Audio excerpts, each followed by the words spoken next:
Good afternoon, this is HorseRacingNation.com handicapper Jarrod Horak, and this is our video feature race of the week. This week's feature race is going to be Parks Race 12, the Grade 2 Pennsylvania Derby. 3-year-olds, and they're going to be going 9 furlongs on the main track. We have an 8-horse field, including Kentucky Derby and Preakness winner California Chrome, and he's drawn down on the inside. He's making his first start since finishing in a dead heat for 4th in the Belmont Stakes. Now, coming off that layoff, shipping across country, maybe he could be a little bit short here. Or also, another thing that could happen is he's got that inside post, he's coming off the layoff, he does have speed, and maybe he'll be a little bit keyed up and he could end up too close to the pace. Now, the pace in this race, of course, Bayern number 4, he only knows one way to go. If he can get out there and control the pace, he's always tough to catch. You have CJ's Awesome on the outside.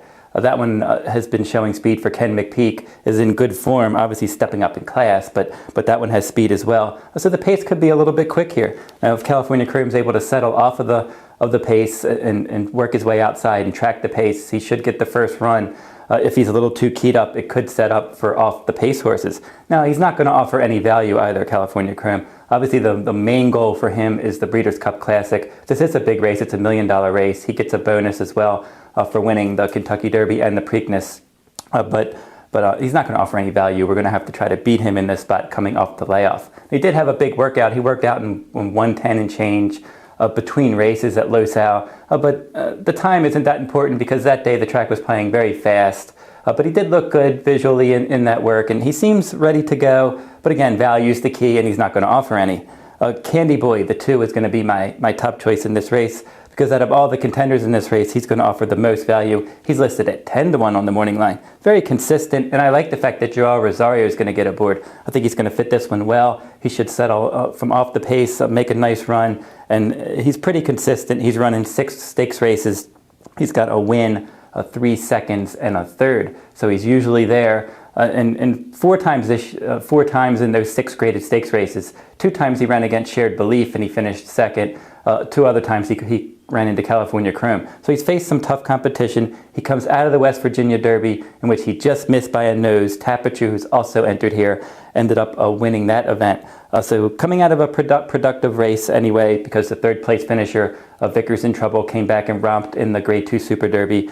He was my Derby horse, Candy Boy. He had a lot of trouble that day, and I'm going to give him a shot here to finish in the top 3 at a price. The 3, Prontonico for Todd Pletcher. This one's improving. Was 3rd in the Curlin Stakes, and V.E. Day came out of that one and won the Travers.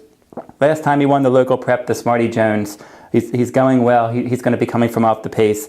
8-1 morning line is going to offer some value. Now, Bayern, the 4. Sometimes he's huge. He was 1st in the Haskell. He romped there. He also won the Woody Stevens easily and impressively. But then he was 10th in the Travers, 9th in the Preakness. So sometimes he just throws in clunkers. Either he's going to romp and run a big race, or he could finish up the track. But his speed's always dangerous. A Noble Moon, 4th in the King's Bishop's, probably a bit outclassed in here. He's the 5. The 6, Classic Giac and Roll. He was 4th in the West Virginia Derby. Then he came out of that one and he finished 2nd in the Smarty Jones. If anything, he flattered Tapiture and Candy Boy with a good effort, and that's probably 4th, 5th. I wouldn't be shocked if he finished 4th, but probably he's going to be up against it a bit from a class standpoint. Now, Tapiture, he's got 4 graded stakes wins. He was busy earlier this year, and then after the Kentucky Derby, he didn't come in.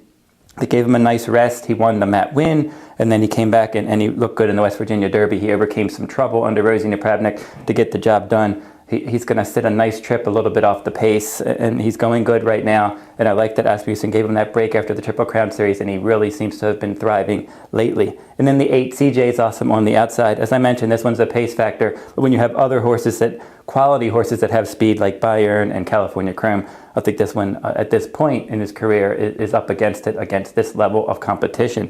And this is how we're going to play this race. We're going to make a $10 win wager on Candy Boy. We're going to come back and play a $4 exacta. We're going to put Prontonico, Bayern, and Tapiture on top of Candy Boy. And then we're going to play a trifecta. We're going to put those same 3 horses on top, the 3 Prontonico, the 4 Bayern, the 7 Tapiture. We're going to put all in 2nd, and we're going to put Candy Boy in 3rd. That $1 trifecta costs $18, the exactas cost $12, and the $10 win wager gives us $40. So Candy Boy I'm putting in 1st, 2nd, and 3rd, and if he's able to come in, we're going to have a good chance to hit this race. You can follow Horse Racing Nation on Twitter, like us on Facebook, go over to DerbyWars.com. If you want to play in all the big weekend action, we have a $20,000 game on Saturday, September 20th. If you're interested in playing that one, go over to DerbyWars.com. That'll wrap up this week's video. We'll be back next week with another one. Good luck at the races.